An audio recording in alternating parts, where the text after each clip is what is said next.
Recently, Kim Kardashian made a post on her Instagram stories about a woman currently on death row named Melissa Lucio.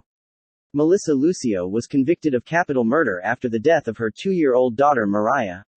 Here is what Kim had to say in that post. I recently just read about the case of Melissa Lucio and wanted to share her story with you. She has been on death row for over 14 years for her daughter's death that was a tragic accident. Her 2-year-old daughter Mariah fell down a flight of stairs and 2 days later passed away while taking a nap. After she called for help, she was taken into custody by the police. Melissa is a survivor of abuse and domestic violence herself, and after being interrogated for hours and falsely pleaded guilty. She wanted the interrogation to end, but police made her words out to be a confession. She is scheduled to be executed on April 27 in Texas. Please sign the petition to urge Governor Abbott to stop her execution.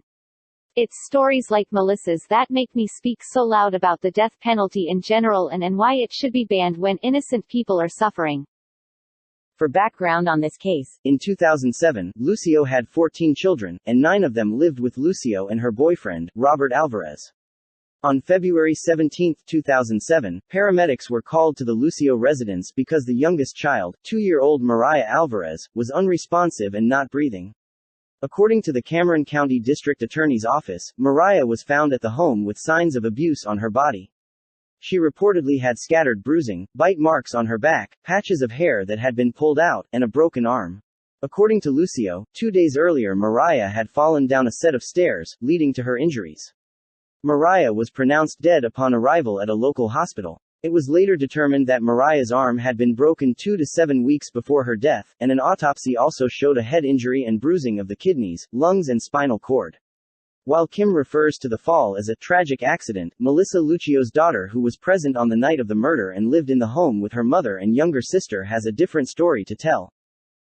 I am one of Melissa Lucio's kids. I am the 5th out of 14. I do have a different dad than Mariah. Mariah's dad was my stepdad who basically raised me. I was the second oldest that lived in the house when Mariah died.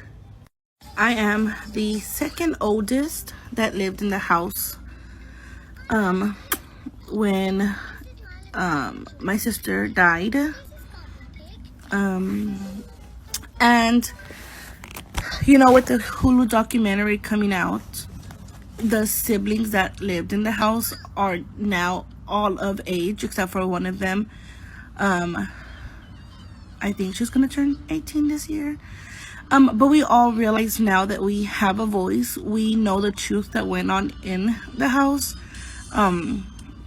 And we just want it to be heard. We feel like a lot of opinions are forming off of the documentary, and we can say that that documentary was very biased. And we're just ready to talk honestly. We're ready for people to know the truth. We are ready for... So last night I couldn't really sleep aside from the thunderstorms that we were having.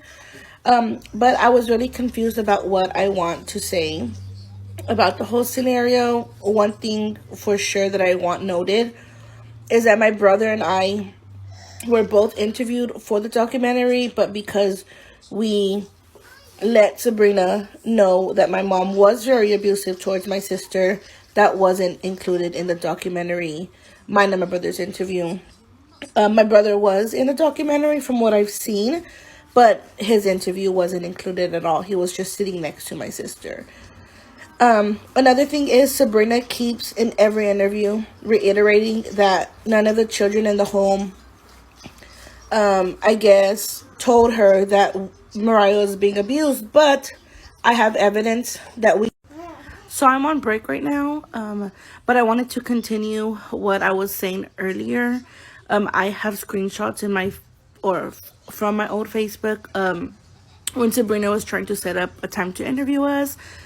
She was asking us questions, of course, and in that conversation on Facebook, me, my brother, my sisters, we let her know that my mom was very abusive. So if I can figure out how to include those screenshots, I will definitely do that once I get out. I think I have about an hour and a half left.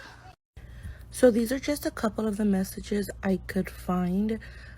Messages between the siblings and Sabrina, the producer of the documentary. This is some of the information we told her about the abuse Mariah went through.